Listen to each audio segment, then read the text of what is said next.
ثم جعلناک علی شریعۃ من الامر، اے نبی علیہ السلام بنی اسرائیل کے بعد ہم نے آپ کو ایک پختہ دین کے اوپر حکم دے کر بھیجا، فاتبعها، تو اے نبی آپ اس کی پیروی کریں شریعت کی جو ہم نے آپ پہ نازل کی ہے، ولا تتبع اهواء الذین لا يعلمون، اور اے نبی صلی اللہ علیہ وآلہ وسلم جو لوگ اپنی خواہشات کی پیروی کر رہے ہیں آپ نے ان کے پیچھے نہیں چلنا، آپ نے اللہ کی وحی کے پیچھے چلنا ہے۔ نبی کو بھی حکم ہے کہ انہوں نے اللہ کی وحی کے پیچھے چلنا ہے، تو باقی کس کھاتے میں؟ قرآن میں 3 دفعہ یہ آیت آئی ہے، سورہ یونس میں، سورۃ الانعام کے اندر، سورہ الزمر کے اندر۔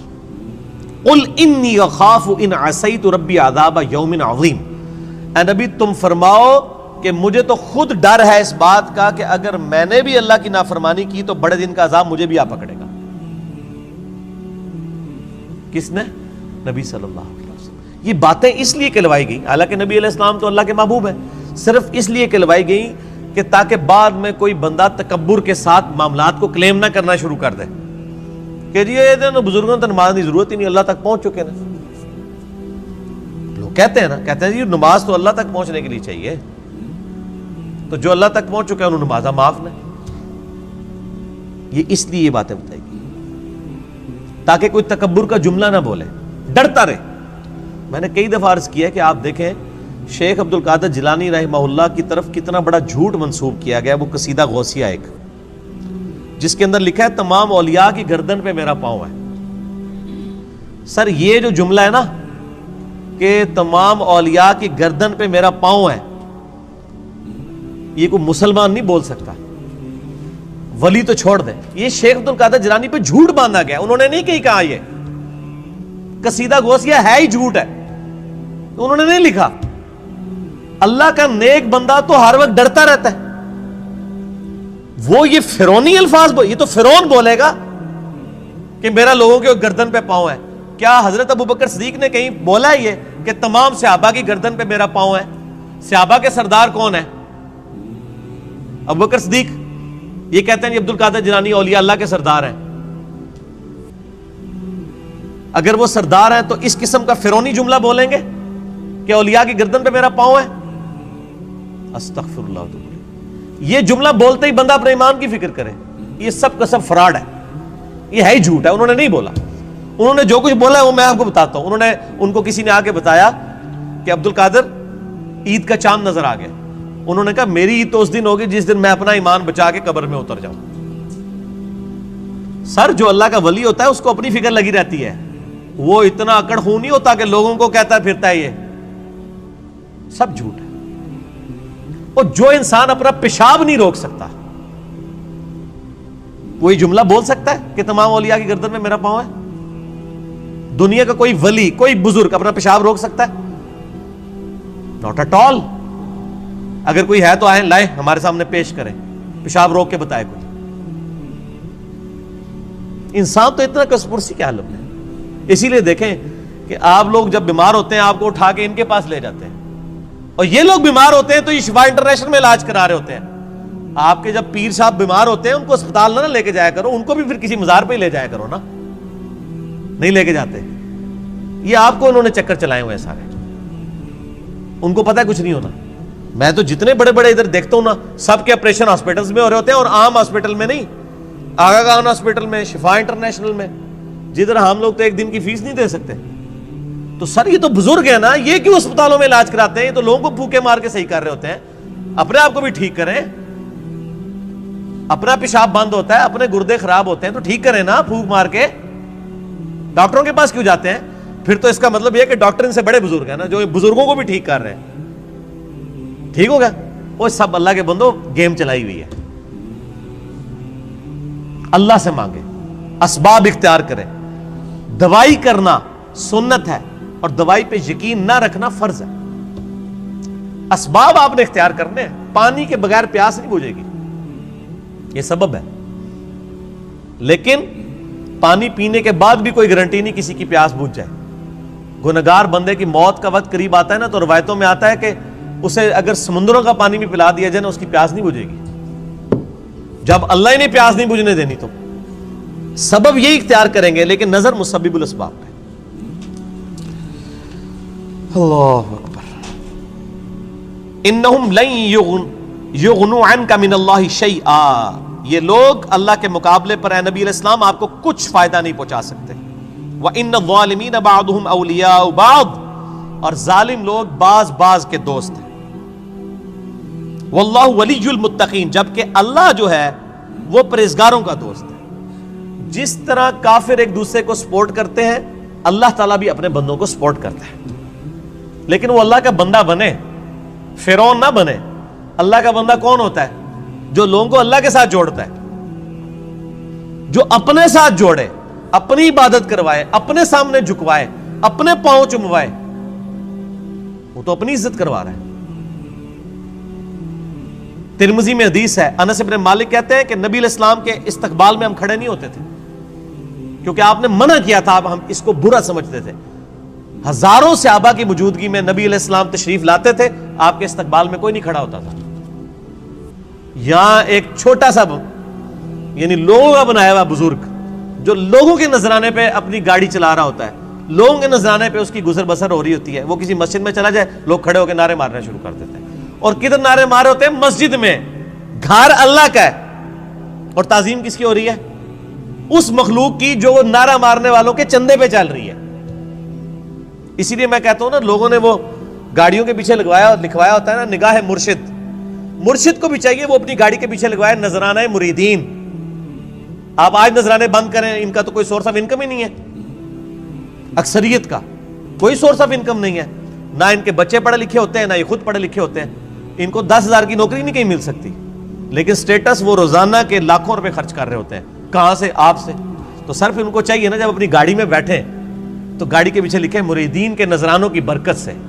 اعظم من فضل ربی تے نہ انہیں لکھنا تے نہ تے مرید نے لکھنا ہے. وہ تو توفیق نہیں کسی نے ہونی. اصل تو یہ ہونا چاہیے اعظم من فضل ربی. تو اگر اتنے مریدین لکھ رہے ہیں نگاہ مرشد، تو پیر بھی لکھ دے نذرانہ مرید کی برکت سے، جو سچائی ہے. دوسرے والی تو ہے ہی جھوٹ ہے. نگاہ مرشد کے جس مرشد میں تسی پال رہے ہو، مرشد تو کس نے پال سکتا ہے؟ اللہ پال رہا ہے، اللہ دے رہا ہے. اللہ کافروں کو بھی دیتا ہے، اللہ مسلمانوں کو بھی دیتا ہے. اللہ جانوروں کو بھی دیتا ہے، اللہ درختوں کو بھی دیتا ہے. سب اللہ دینے والا ہے. اللہ طرف مارا ہے واللہ ولی المتقین، اللہ تعالیٰ پشت پناہ ہے پرہیزگاروں کا. ھذا بصائر للناس، یہ لوگوں کے لیے بصیرت افروز باتیں ہیں، آنکھیں کھولنے کے لیے. وَھدًى وَرَحْمَةٌ لِقَوْمٍ يُوقِنُونَ، اور ہدایت اور رحمت ہے یہ قرآن ان لوگوں کے لیے جو بات یقین کرنا چاہیں. جنہوں نے نہیں ماننی ان کے لیے قرآن میں کوئی ہدایت نہیں. ام حسب الذین اجترحوا السیئات ان نجعلهم كالذین آمنوا وعملوا الصالحات سواء محیاہم ومماتہم، کیا وہ لوگ جو برائیوں کا ارتکاب کرتے ہیں، کیا ہم ان کو ویسا ہی بنا دیں گے کہ جو ایمان لائیں اور نیک اعمال کریں، کہ یکساں ہو جائے دونوں کا جینا اور مرنا؟ نہیں. دنیا میں بھی بادشاہ جو ہوتے ہیں وہ اپنے تابع فرمان بندوں کو نوازتے ہیں، دشمنوں کو سزا دیتے ہیں. تو اللہ تعالیٰ ماتا ہے جو میرے ماننے والے ہیں وہ اور جو میرے نہ ماننے والے ہیں، میرے نافرمان، ان کو میں برابر کر دوں گا؟ ان کی زندگی اور موت برابر ہوگی؟ نہیں. زندگی ہو سکتا ہے کافر کی بہتر ہو، لیکن مرنے کے بعد ایمان والے اور نیک عمل کرنے والے کے لیے آخرت میں اللہ کا انعام ہے. ساء ما یحکمون، کتنا برا حکم تم لگا رہے ہو اگر تمہارے دماغ میں کہیں یہ بات ہے کہ یہ لوگ برابر ہو سکتے ہیں. وَخَلَقَ اللَّهُ السَّمَاوَاتِ وَالْأَرْضَ بِالْحَقِّ، اور اللہ نے آسمان اور زمین کو پرپز فل پیدا کیا ہے. وَلِتُجْزَىٰ كُلُّ نَفْسٍ بِمَا كَسَبَتْ، تاکہ بدلہ دیا جائے ہر جان کو جو اس نے کمایا. وَهُمْ لَا يُظْلَمُونَ، اور کسی پہ ظلم نہیں ہوگا. یہ اللہ نے ایک لائن کے اندر مقصد بیان فرما دیا ہے کہ زمین و آسمان کی پیدائش کا مقصد یہ ہے کہ اللہ تعالیٰ آزمائے گا کون نیک عمال کرتا ہے، اس کے بعد اللہ تعالیٰ نیک عمال والے کو اس کے عمال کا بدلہ دے گا، برے عمال والے کو اس کے عمال کا بدلہ دے گا.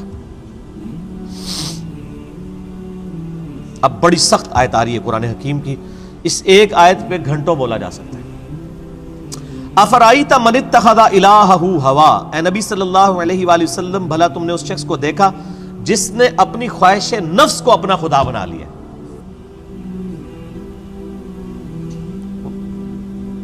وَأَضَلَّهُ اللَّهُ عَلَىٰ عِلْمٍ، اور اللہ نے اس کے علم کے باوجود اسے گمراہ کر دیا.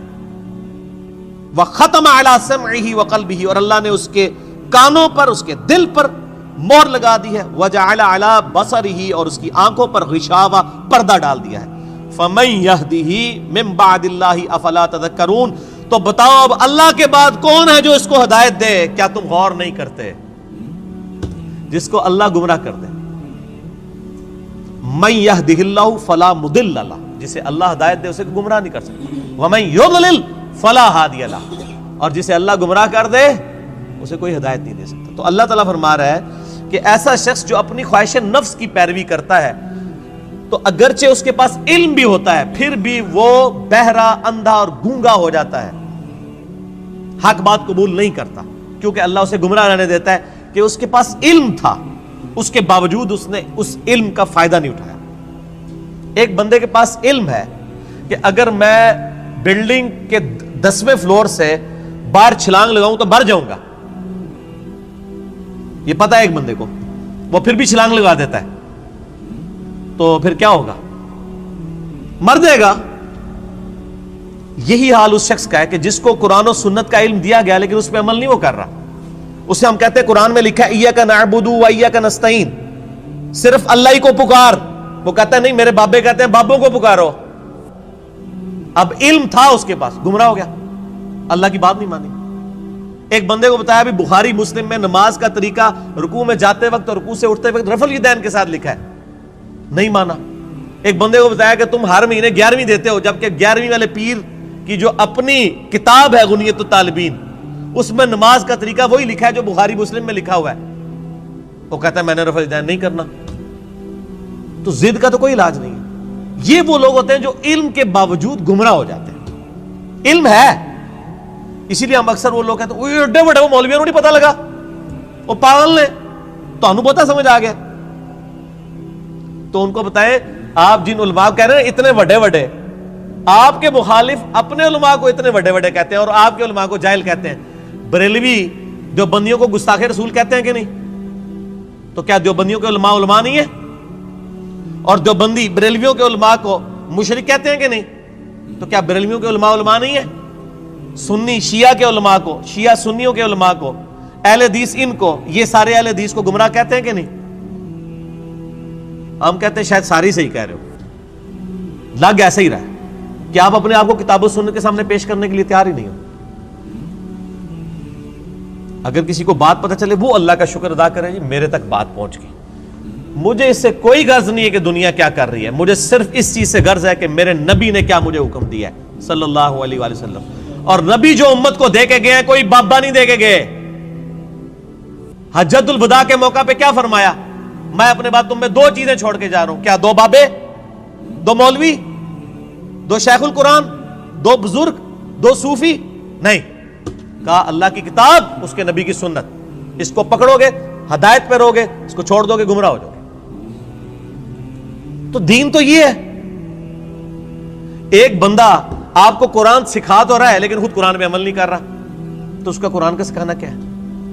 میں آپ کو کلمہ پڑھا کے مسلمان کر دوں، جب آپ مسلمان ہو اور میں آپ کو بتاؤں کہ یہ اللہ کی کتاب ہے، آپ کتاب کھول کے مجھے کہیں گے آپ نے مجھے مسلمان تو کیا ہے لیکن اس کتاب میں جو کچھ لکھا آپ تو اس پہ عمل ہی نہیں کر رہے، تو آپ اس کو کیا یہ کہیں گے کہ میں تمہیں کلمہ پڑھایا اس واسطے میں جو کہوں گا وہی صحیح ہے، یہ کہیں گے یا قرآن کو مانیں گے؟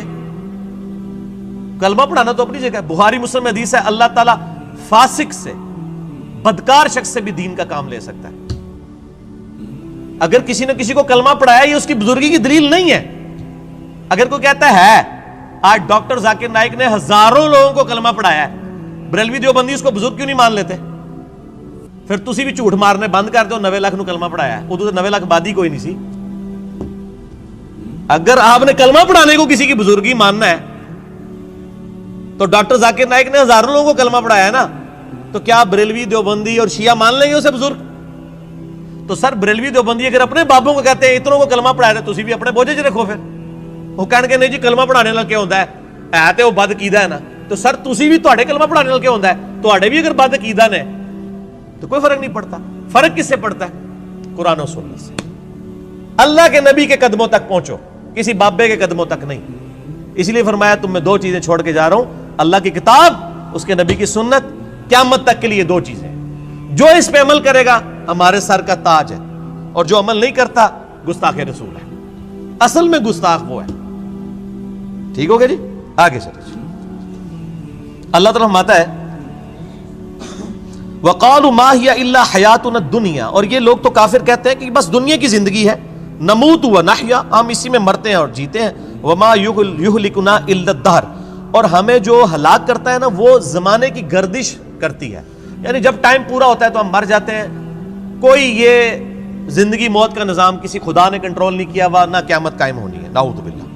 وَمَا لَهُم بِذَلِكَ مِنْ عِلْمٍ، حالانکہ ان کے پاس علم کی رتی بھی نہیں ہے۔ اگر ان کے پاس علم ہوتا تو ان کو پتا چلتا یہ نظام کسی کے بنانے سے بنایا گیا ہے۔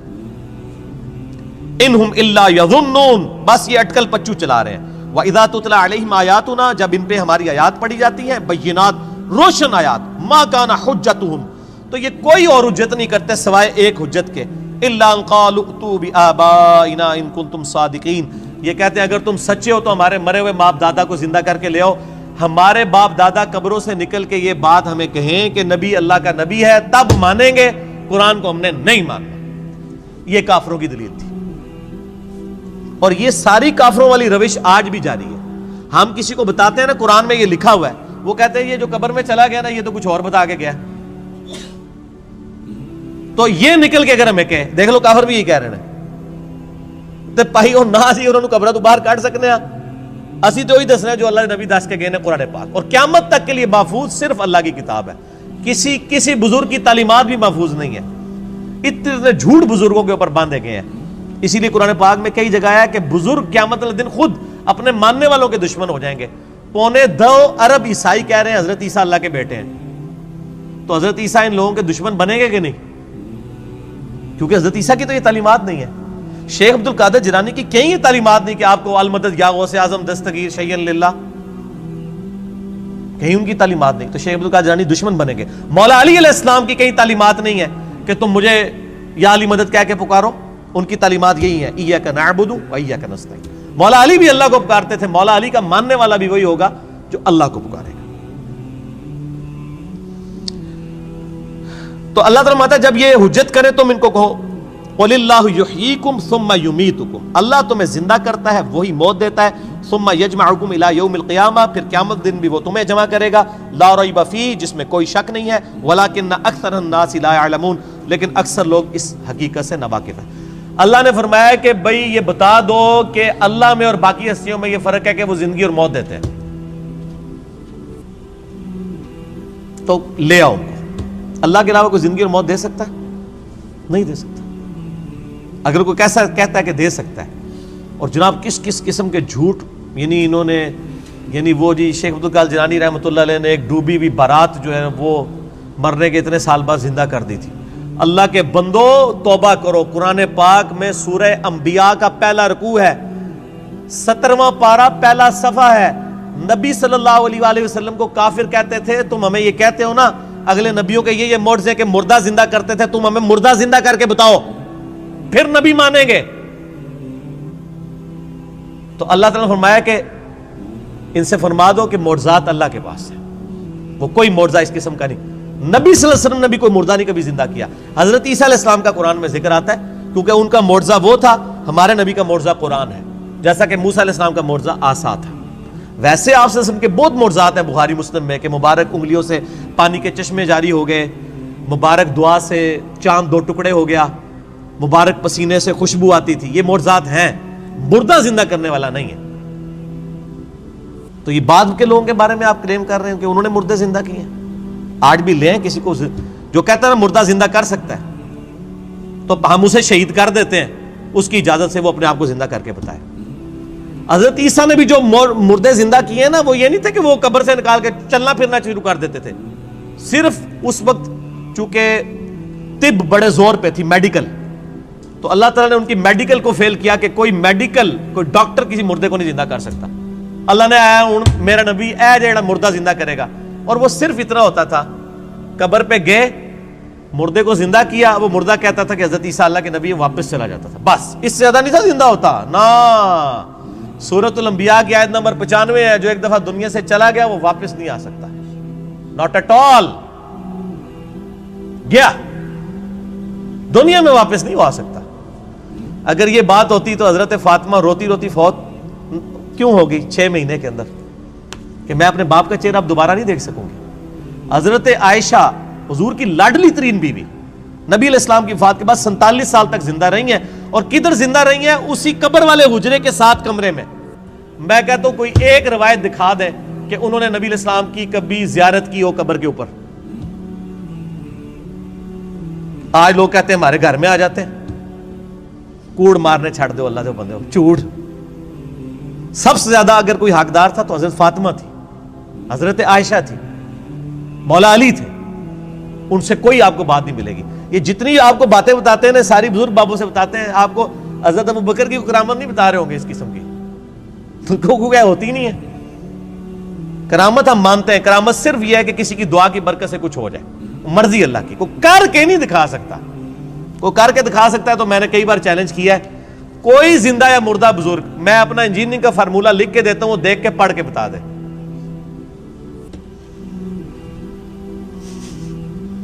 وہ جن کو چیلنج دے رہے ہوتے ہیں وہ کہتے ہیں نہیں یار نہیں پڑھ سکتے ہو. اللہ تو پڑھ سکتا ہے نا, میں اگر کوئی فارمولہ لکھوں اللہ تو پڑھ سکتا ہے نا. اگر آپ مانتے ہیں کہ اللہ ان کو پڑھاتا ہے, اللہ ان کو سب کچھ دے, اللہ دیتا ہے, تو پڑھن نہ پھر. اور میں تو اس سے بڑی بات کرتا ہوں, ان کی آپ نمازیں سنیں, یہ نماز بھی صحیح نہیں پڑھتے ہوتے. میں نے کئی لوگوں کی نمازیں سنی ہیں, نماز غلط پڑھ رہے ہوتے ہیں.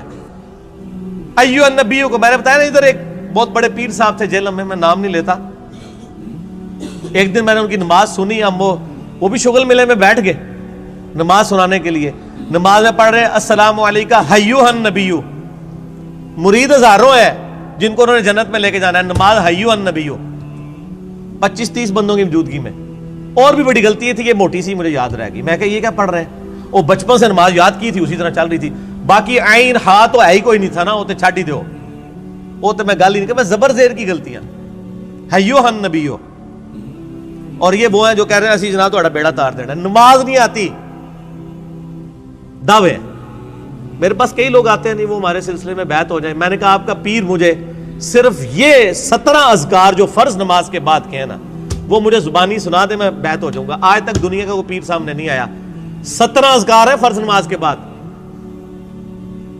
لوگوں کو کتنے آتے ہیں, 4 یا 5. آیت الکرسی, تسبیح فاطمہ, اللہ اکبر, استغفر اللہ, اللہم انت السلام. تہاڈی تے گنتی مک جانی ہے 5 تو بعد. اے 17 اذکار لکھے ہوئے گرین کارڈ پہ جو نبی صلی اللہ علیہ وسلم کرتے تھے, دنیا کے کسی پیر کو نہیں آتے. وہ 24 اذکار بلو کارڈ پہ لکھے ہوئے ہیں جو صبح و شام کے اذکار ہیں نبی علیہ السلام کے. کتنی کتنی مشکل دعائیں ہیں بخاری مسلم میں, کسی پیر کو نہیں آتی ہیں. میں اس سے بڑا چیلنج کہتا ہوں یہ دیکھ کے پڑھ کے بتا دیں. یہ اتنی مشکل عربی ہے کہ جس نے پہلی دفعہ پڑھی ہو وہ اس کو ایک دفعہ پڑھ کے صحیح پڑھ ہی نہیں سکتا. ابھی تک تو سارے فیل ہوئے ہیں. تو پھر یہ کہنا کہ ہم لوگوں کو نبی علیہ السلام تک پہنچاتے ہو, تسی آپ تک پہنچے کوئی نہیں ہوئے اللہ دے بندے ہو. نبی علیہ السلام تک وہ پہنچا ہوا ہے جو نبی علیہ السلام کے طریقے پہ ہے, جو آپ نے فرمایا ہے, جو آپ نے وظیفے بتائے ہیں. باقی تو آپ کے خود ساختہ چیزیں ہیں, وہ جس طرح ہندوؤں کے ماننے والے اپنا وہ کرتے ہیں, آپ کے ماننے والے آپ کو سکھا رہے ہیں. نبی علیہ السلام کے ساتھ کوئی تعلق نہیں ہے. نبی صلی اللہ علیہ وسلم جو کچھ دے کے گئے وہ یہ موجود ہے اس میں, وہ اس قرآن کے اندر ہے. باقی سب کچھ آپ کے بابوں نے آپ کو دیا, اس کا دین سے کوئی تعلق نہیں. ٹھیک ہو گیا جی. اور ویسے بابوں کے اوپر کوئی ناراض بھی نہیں ہونا چاہیے, کیونکہ سارے ایک دوسرے کے بابوں کو نہیں مانتے.